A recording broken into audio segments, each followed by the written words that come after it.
OG trailer ఇప్పుడే చూశాను. నిన్న పైరేటెడ్ వర్షన్ యూట్యూబ్ లో అవైలబుల్ గా ఉంది అన్నారు, బట్ అది చూడడం ఇష్టం లేక చూడలేదు. అఫీషియల్ గా ఇప్పుడే వదిలేరు, చూశాను. ఒక్క మొక్కలో చెప్పాలంటే, అఫ్ కోర్స్ లిరికల్ వీడియోలో వాళ్ళు ఆల్రెడీ ముందే చెప్పేశారు. పగరగిలిన ఫైర్ ఎగ్జాక్ట్ గా అలాగే ఉంది ట్రైలర్.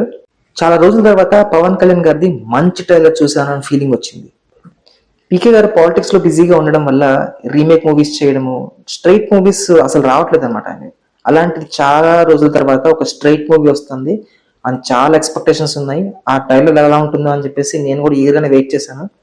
ట్రైలర్ మాత్రం పక్కిలిపోయింది, అసలు అరాచకం. చాలా బాగా ట్రైలర్ కట్ చేశారు. స్పెషల్లీ విజువల్స్, చాలా క్వాలిటీ విజువల్స్ ఉన్నాయి. అసలు ఆ పవన్ కళ్యాణ్ గారిని చూపించిన విధానం కానీ, అసలు ఫైట్ సీక్వెన్సెస్ కానీ ఎక్స్ట్రాడినరీగా ప్లాన్ చేశాడు సుజిత్. ఏదో గట్టిగానే ప్లాన్ చేసి ధైర్యంగా వదిలేడు ట్రైలర్, అది మాత్రం క్లారిటీగా అర్థమవుతుంది. ధైర్యంగా వదిలేయడం ఎందుకన్నానంటే, మరి హైప్ అంతలా ఉంది ఈ మూవీ మీద. ఆ హైప్ తగ్గట్టుగా లేకపోతే చాలా రిస్క్ చేసినట్టు అవుతుంది అనమాట. సో ఖచ్చితంగా ఏదో గట్టిగా ప్లాన్ చేసుకుని వదిలినట్టే క్లారిటీగా అర్థం అవుతుంది అనమాట. ట్రైలర్ చూసి స్టోరీ బ్రేక్ డౌన్ ఇవన్నీ నేను చేయదలుచుకోలేదు, కానీ అసలు చూడగానే ఎలా అనిపించింది అని చెప్పడానికి మాత్రమే వీడియో చేస్తున్నాను అనమాట. చాలా సాటిస్ఫాక్షన్ వచ్చింది ఆ వీడియో చూసిన వెంటనే. చాలా బాగుంది. అండ్ బ్యాక్గ్రౌండ్ స్కోర్ గురించి ఎస్పెషల్ చెప్పుకోవాలి. తమన్ భయ్య అసలు ముందు నుంచి ఇంటర్వ్యూస్ లో చెప్తున్నట్టు అసలు ఓజీతో చూస్తారు అని చెప్పేసి అని బాగానే హైప్ ఎక్కించాడు. ఎందుకని ఈ ట్రైలర్ చూడగానే అర్థమైంది. వాట్ మ్యూజిక్, అసలు బీజిఎం తో అసలు రఫ్ ఆడించేసాడని చెప్పాలి తమను. గ్యాంగ్స్టర్ మూవీ కాబట్టి ఆల్ ఓవర్ ఫైట్స్ లాగా కట్ చేయకుండా మధ్యలో డ్రామా కూడా ఉంది, క్లారిటీగా తెలుస్తుంది. ఆ డ్రామా కనుక క్లిక్ అయితే మాత్రం మూవీ బ్లాక్ బస్టరే.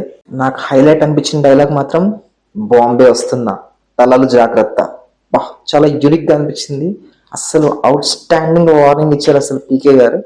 ఇంకా కటానా ఫైట్ సీక్వెన్స్ అయితే నాకు తెలిసి మూవీకి అదే హైలైట్ అయి ఉండొచ్చు. అసలు ఏమన్నా ఉన్నాయి మూవ్స్. అసలు టేబుల్ మీద నుంచి ఆయన తల కట్ చేసిన సీక్వెన్స్ ఒకటి ఉంటుంది, ఒక ఫ్రేమ్ పడుతుంది. అసలు సూపర్ గా డిజైన్ చేశారు దాన్ని. ఇంకా చాలా క్యారెక్టర్స్ ని చూపించారు. సుబ్బలక్ష్మి సుధాకర్ గారు, శ్రీయారెడ్డి, ప్రకాష్ రాజ్, అర్జున్ దాస్, చాలా క్యారెక్టర్స్ ఉన్నాయి. సో వాళ్ళతో మరి ఎలాంటి గేమ్ ఆడబోతున్నాడో మనం సినిమాలో చూడాలి. సో ఓవరాల్ గా ట్రైలర్ మాత్రం సూపర్ గా ఉంది. బీజిఎం, విజువల్స్ అన్ని ఎక్స్ట్రాడినరీగా ఉన్నాయి. ఇంకా ఫైర్ స్టార్మ్ ఎలా ఉంటుందో థియేటర్స్ లో చూడాలి. Eagerly waiting for 25th September. All the best OG and team. Content నచ్చితే సబ్స్క్రైబ్ చేసుకోండి. Please try to subscribe and like this video. Oh bye.